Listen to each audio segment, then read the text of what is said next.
Shadows in the corner. Nora Voss never believed in monsters, not the kind that lurked under beds or haunted abandoned places.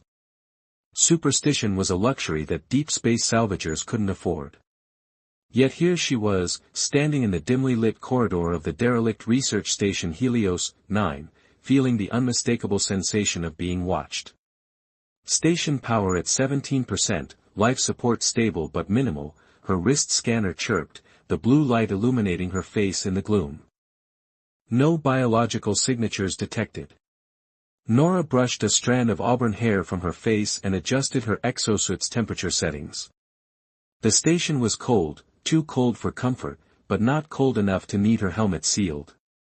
Just another abandoned outpost, one of dozens she'd salvaged in the past 5 years. Easy money. Looks like they left in a hurry, Gus, she spoke into her comm, addressing her partner who remained on their ship, the Rusty Nail. No signs of damage though. No hull breach, no reactor problems. They just left. Check the logs, Gus's gravelly voice crackled through the comm, company might pay extra for information about what happened to the crew. Nora continued down the corridor, her heavy boots creating hollow metallic echoes. The station's emergency lights cast long shadows that seemed to move when she wasn't looking directly at them. Just a trick of the light, she told herself. The main research lab doors were sealed but yielded easily to her universal bypass code. The room beyond was spacious, filled with equipment she didn't recognize, unusual for someone who had stripped dozens of research vessels for parts. Curved glass containers lined the walls, most empty, but a few contained what looked like samples of some dark, viscous substance. Gus, I'm sending you images of some weird tech, she said, capturing footage with her suit camera. Definitely not standard frontier science gear. Receiving, Gus confirmed. Looks expensive. Tag everything. We'll catalog it back on the ship. Nora moved deeper into the lab, her attention drawn to a central workstation that still had power. The screen flickered with lines of code and readouts she couldn't understand. But what caught her eye was a small glass cylinder positioned in what appeared to be a scanning device. Inside the cylinder was a sample of the same dark substance found in the other containers, only this one seemed to be moving. What the hell? She whispered, leaning closer. The substance swirled slowly within its container, almost as if responding to her presence. It wasn't liquid, exactly. It looked more like extremely fine particles suspended in gel, shifting and reforming constantly. Nora's scanner beeped loudly, making her jump. Unknown substance detected. Composition analysis inconclusive. Caution advised. Thanks for the warning, she muttered, then addressed Gus again. Found some kind of sample they were studying. Looks valuable. I'm going to check the logs and see what it is. She accessed the terminal, scrolling through files until she found the research logs. The most recent entry was from Dr. Elliot Werner, dated just 3 days before the station had gone silent. Day 47 of observation. The particle mass continues to demonstrate properties that defy our current understanding of physics. It responds to conscious observation in ways that suggest some form of awareness. Liang believes it might be a previously undiscovered type of dark matter with cognitive properties, but I'm not convinced. Whatever this is, it isn't just matter. It's something else.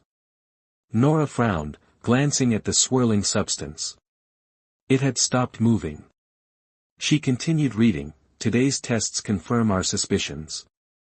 The substance can form temporary bonds with organic neural networks. In simple terms, it can connect with our minds. Liang experienced it first, then Hernandez. They described it as a presence in their thoughts, not invasive, just there. Watching.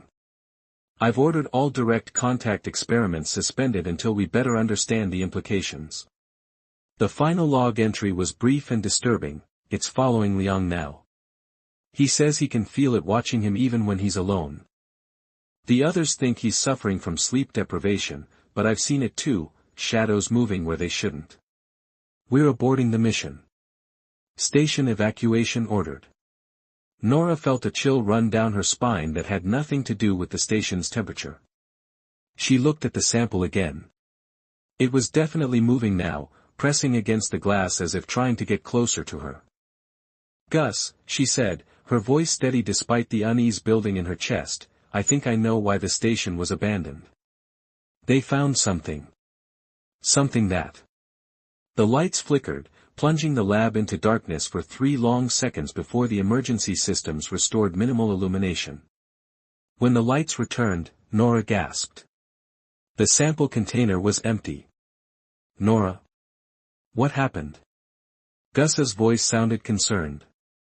"The sample is gone," she replied, scanning the room.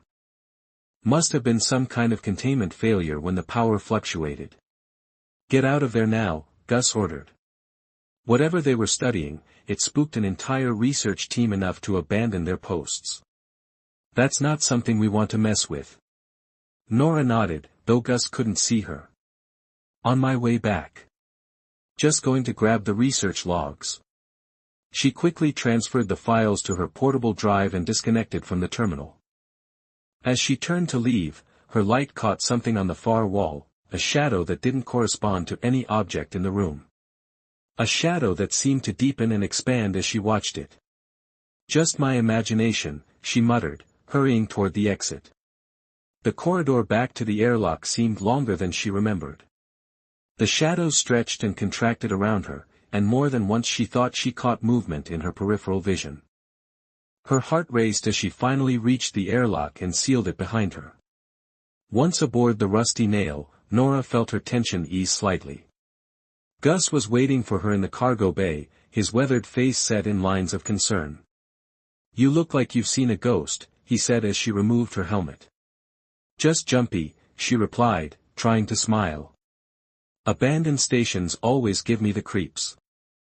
Later, as the Rusty Nail pulled away from Helios 9, Nora sat in her quarters reviewing the files she'd recovered. The research team had been studying what they called responsive dark matter, a substance that seemed to exist partially outside normal spacetime and demonstrated peculiar properties when observed by conscious beings. The more she read, the more uneasy she became. According to the logs, the substance could form temporary psychic connections with humans, seemed attracted to certain neural patterns, and, most disturbing of all, could manipulate photons to create visual phenomena, like moving shadows. Nora glanced up from her screen, and her blood ran cold. In the corner of her small cabin, the darkness seemed deeper than it should be. And as she stared, she could have sworn it moved, just slightly, like something breathing. "There's nothing there," she told herself firmly. "Just tired eyes and an overactive imagination." But when she looked back at her screen, her reflection showed clearly in the dark monitor. And behind her reflection, a shape, indistinct but unmistakably there, hovered just over her shoulder. Nora spun around, but her cabin was empty. She was alone. Or at least, she was supposed to be. 3 days later, as the Rusty Nail approached the trading post at Callisto Station, Nora had almost convinced herself that what happened on Helios 9 was nothing more than stress and isolation playing tricks on her mind. Almost. But she couldn't explain away the shadows that seemed to follow her throughout the ship, or the sensation of being watched that persisted even in the most mundane moments. Once, while showering, she'd felt a presence so strongly that she'd cried out, causing Gus to come running, only to find her alone, dripping wet and wide-eyed with fear she couldn't articulate. "You need sleep," Gus had said, concern etching lines around his eyes. "Take something when we dock. I'll handle the cargo." Nora hadn't argued. Maybe he was right. Maybe she just needed rest. But as she lay in her bunk that night, staring at the ceiling of her cabin, she knew sleep wouldn't come. Not with the shadow in the corner growing darker, more defined. Not with the whisper that wasn't quite a sound but more a feeling in her mind. "What do you want?" she finally asked aloud, her voice barely a whisper. The shadow didn't answer, but she felt something, a response that wasn't words but conveyed meaning nonetheless. Curiosity. Interest. Recognition. It was watching her. It had been watching her since Helios 9. And somehow, Nora knew with absolute certainty that it would never stop. The voice between stars. The trading post at Callisto Station buzzed with the usual chaos, merchants hawking exotic wares, spacers looking for their next job, and the omnipresent security drones monitoring it all. Under normal circumstances, Nora would have felt at home in this familiar disorder. Today, it only made her more aware of the shadow that wasn't hers. "You haven't slept in days," Gus noted as they walked through the crowded marketplace. His voice carried genuine concern beneath its gruff exterior. "Maybe see the station medic while I handle the transactions." Nora shook her head. "I'm fine. Just need some normal human interaction." But even as she spoke, she felt it, that presence lingering just at the edge of her consciousness. Like someone standing too close behind her in a crowded room. Except there was nobody there. Just the shadow that followed her, growing stronger each day. At a vendor stall displaying various tech devices, Nora paused. The merchant, a woman with intricate facial tattoos identifying her as from the Saturn colonies, smiled pleasantly. "Looking for something specific, salvager?" she asked, noting Nora's worn exosuit with its company patches. "Just browsing," Nora replied, picking up a small scanner. As she turned it over in her hands, she caught her reflection in its polished surface, and nearly dropped the device. Behind her reflection, clear as day, was a silhouette. Not human-shaped, exactly, but distinctly present. When she whirled around, there was nothing but the busy marketplace. The merchant frowned. "Are you all right? Did you see that?" Nora demanded, her voice sharper than intended. "See what?" Nora took a deep breath. "Nothing. Sorry." "How much for the scanner?" After completing their business at the station, Nora and Gus settled into a corner booth at the Rusted Airlock, a bar favored by salvage crews. Nora nursed her drink, half listening as Gus discussed their next potential job with a contact from the company. Abandoned mining facility in the Kuiper Belt. Good salvage potential, minimal risk, the contact, a thin man named Prisha, was saying. Systems mostly intact, crew evacuated after some kind of incident. Nora's attention snapped back at those words. What kind of incident?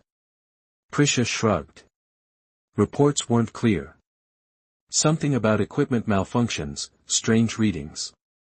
The usual corporate vagueness when they don't want to admit they screwed up. "We'll pass," Nora said abruptly. Gus looked at her in surprise. "We haven't even discussed payment." "I said we'll pass." Her tone left no room for argument. Later, back on the Rusty Nail, Gus confronted her in the cargo bay as she inventoried their recent acquisitions. "You want to tell me what that was about?" he asked, leaning against a crate. "Since when do we turn down good jobs?" Nora didn't look up from her tablet. "It didn't feel right." "Didn't feel right," Gus repeated flatly. "Since when do you make decisions based on feelings?" She finally met his gaze. "Since Helios 9. Gus studied her face for a long moment. "You've been jumpy since we left that station." "What aren't you telling me, Nora?" She hesitated. How could she explain what was happening without sounding completely insane? That she was being followed by a shadow? That sometimes, in the quiet moments between sleep and wakefulness, she thought she could hear it whispering to her in a language with no words. "I think." She started, then stopped. "You'll think I'm crazy. Try me." Nora set down her tablet. "I think something followed me off that station. Something that was in those samples they were studying." To her surprise, Gus didn't immediately dismiss her. Instead, he frowned thoughtfully. "Those research logs you downloaded, did they mention anything like this?" "They talked about a substance that could form psychic connections. That it seemed to follow one of the researchers." "And you think it's following you now?" It wasn't a question, but Nora nodded anyway. "I see it sometimes, a shadow that doesn't belong. And I feel watched. All the time." Gus was quiet for a moment. Show me the logs. They spent the next 2 hours reviewing the research data from Helios 9. The more they uncovered, the more Nora's fears were confirmed. The final entries from Dr. Werner described exactly what she was experiencing, the persistent feeling of being observed, shadows that moved independently, and eventually, attempts at communication. It forms a bond, Gus read aloud from one entry. Not parasitic, as far as we can determine. More, symbiotic. It observes through its host's senses and gradually develops the ability to communicate. He looked up at Nora. Does it talk to you? Nora shifted uncomfortably. Not with words. But sometimes I feel impressions. Like emotions that aren't mine. What kind of emotions? Curiosity, mostly. Sometimes confusion. She hesitated. And once, when that drunk spacer got aggressive with me at the bar, anger. Gus's expression grew troubled. Did anything happen to him? He tripped and fell into a server bot. Cut his face pretty badly. Nora swallowed hard. I didn't push him, Gus. I never said you did. He scrolled through more data. According to this, the connection strengthens over time. The researcher, Liang, reported that after 3 weeks, he could feel the entity's presence constantly, and communication became clearer. What happened to him? Nora asked, though she wasn't sure she wanted to know. Gus scanned the document. It doesn't say. The logs end with the evacuation order. He closed the file. We need to find out more about this thing. Maybe someone at Nova University on Mars could help. Nora nodded, feeling a flicker of hope for the first time in days. We'll set course tomorrow. That night, alone in her cabin, Nora stared at the ceiling unable to sleep. The shadow in the corner had grown more defined, almost taking on a shape, not human, but somehow familiar. If you can understand me, she said aloud, feeling slightly ridiculous, I want to know what you want. The shadow shifted, expanding slightly, and Nora felt a wave of something wash over her, not quite emotion, not quite thought, but a definite response. Images flickered through her mind, stars, vast empty spaces, confusion, and beneath it all, a profound sense of isolation that mirrored her own. You're lost, she whispered, understanding suddenly. Like me. The shadow pulsed, and Nora felt an affirmation that needed no words. For the first time since leaving Helios 9, the fear that had been her constant companion began to subside, replaced by something else, curiosity. Do you have a name? She asked. No response came in words, but in her mind, she sensed something like, concept beyond language that observes. That's a mouthful, Nora said with a nervous laugh. I'm going to call you Echo. Because you reflect something. The shadow, Echo, seemed to approve, pulsing gently in the corner of her cabin. As the rusty nail made its way toward Mars over the following week, Nora's relationship with Echo evolved. The constant sensation of being watched transformed into something more like companionship. She found herself talking aloud when alone, explaining human concepts, describing her life as a salvager. In return, Echo communicated through impressions and emotions, occasionally forming images in her mind. Gus noticed the change in her. You seem calmer, he commented one day as they shared a meal in the ship's small galley. I'm getting used to it, she admitted. Echo's not dangerous, Gus. Just different. Echo, he repeated, eyebrows rising. You named it? Needed to call it something. Gus set down his fork. Nora, I'm worried about you. This thing, whatever it is, it's affecting your mind. That's what the research said. It's not controlling me, she insisted. We're communicating. Learning from each other. And what happens when it learns enough? What does it want? The question hung in the air between them, unanswered. 3 days from Mars, everything changed. Nora woke from a fitful sleep to blaring alarms. The ship's automated voice announced, proximity alert. Unknown vessel approaching. She scrambled to the bridge where Gus was already at the controls, his face grim. Interceptor class, he said without looking up. No markings, no transponder signal. Pirates? Nora suggested, sliding into the co-pilot seat. Pirates announce themselves, demand surrender. This is something else. He pointed to the scanner. They're scanning us. Very specific frequency ranges. A chill ran down Nora's spine. What are they looking for? Before Gus could answer, the comm system crackled to life. A voice, artificially modulated, filled the bridge. Salvage vessel Rusty Nail. Power down your engines and prepare to be boarded.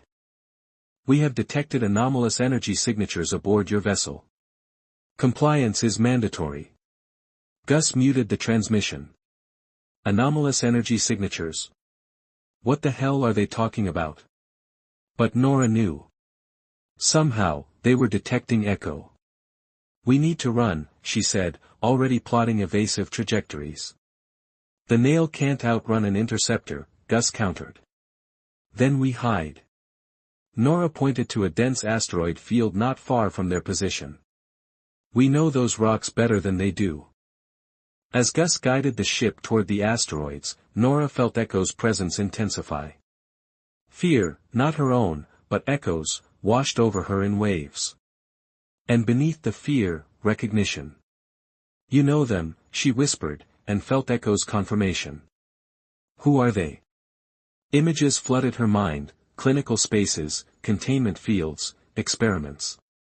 Pain. Escape. They're the ones who found you first, she realized. Before Helios, 9. More images, a vast ship, beings not quite human moving through sterile corridors, carrying samples, carrying pieces of what Echo had once been.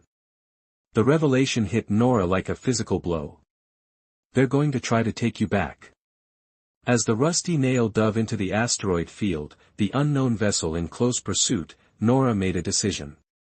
Whatever Echo was, whatever it wanted, she wouldn't let it be captured and experimented on again. They won't get you, she promised, feeling Echo's presence wrap around her like a protective cloak. My monster stays with me,